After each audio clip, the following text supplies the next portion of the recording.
তুমি যে ক্ষতি করলাই আমার, তুমি যে ক্ষতি করলাই আমার, আল্লাহ করবে তোমার বিচার।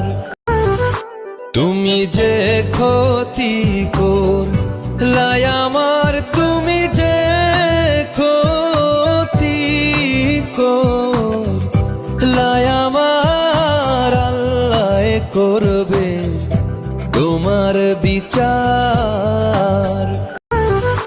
তুমি যে ক্ষতি করলাই আমার,